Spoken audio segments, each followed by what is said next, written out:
আজই ডাউনলোড করুন আর এনজয় করুন আপনার পছন্দের শো। আমার মনে একটা শূন্য জায়গা আছে অপর্ণা। কেন জানি না, তোমাকে দেখলে আমার মনে হয় তুমি সেই শূন্যতা পূরণ করবে। ম্যাডাম, আজকে ছুটির দিনে আপনি? আমার একটু এসআর এর সাথে দরকার ছিল, ডেকে দেবে গোপী? কিন্তু বাড়িতে তো কেউ নেই ম্যাডাম। বাড়িতে কেউ নেই মানে? আর্য দাদাবাবু বড়মার সময় বেরিয়েছেন। কোথায় গেছে, কখন ফিরবে কিছু জানো? অপর্ণা ম্যাডামের বাড়িতে গেছেন, কিন্তু কখন ফিরবে সেসব তো জানি না। অপর্ণার বাড়িতে কেন গেছে জানো তুমি? হ্যাঁ, ওই বিয়ের তারিখ পাকা করতে। আসলে শুভ কাজে গেছেন তো, তাই সকাল সকাল ভালো সময় দেখে গেছেন। ওই বিয়ের তারিখ পাকা করতে। এটা কি করে সম্ভব? সতীনাথ বাবু কিছু বলুন।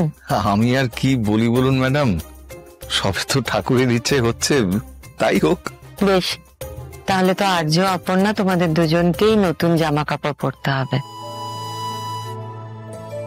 ও বাবা, আপনারা এই সবেরও ব্যবস্থা করে এসেছেন? তোমার জন্য আমি এই শাড়িটা নিয়ে এসেছি, আশীর্বাদে পরো। আর্যর ব্রেন ওয়াশ ওই মেয়েটা করেছে আমি জানি, কিন্তু মিসেস সিংহ রায়, ওনার কি মাথাটা পুরোপুরি খারাপ হয়ে গেছে নাকি? এইভাবে হুট করে একেবারে বিয়ের ডেট পাকা করছে। না না, আমাকে এক্ষুনি যেতে হবে। আমি নিজের চোখে দেখতে চাই ওখানে কি হচ্ছে। আজও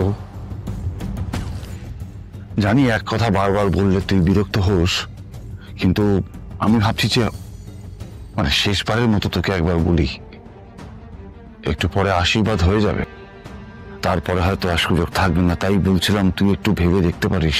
কি ভাববো? তুই সেটা ভালো জানিস। হ্যাঁ, আমি বুঝতে পারছি তুই কি বলতে চাইছিস। আমার ভাবা হয়ে গেছে কিঙ্কর, শুধু এইবারের জন্য নয়, সামনের কয়েকটা জন্মের জন্য ভাবা হয়ে গেছে। সেই ভাবা আর পাল্টাবে না, তাই এই কথাটা আর বলিস না, ভেবে কোনো লাভ হবে না। কিঙ্কর, আমি তো জানতাম, এই কথাটা বললাম সেদিন তোকে, আমার খুশিতে তুই খুশি হোস, ভবিষ্যতে হবি। তা এখন এইটা নিয়ে কেন এত কথা বলছিস? কেন প্রবলেম হচ্ছে? ছাড় আর্য, বাদ দে এইসব কথা, থাক। তুই বরং তাড়াতাড়ি তৈরি হয়ে নে, কেমন?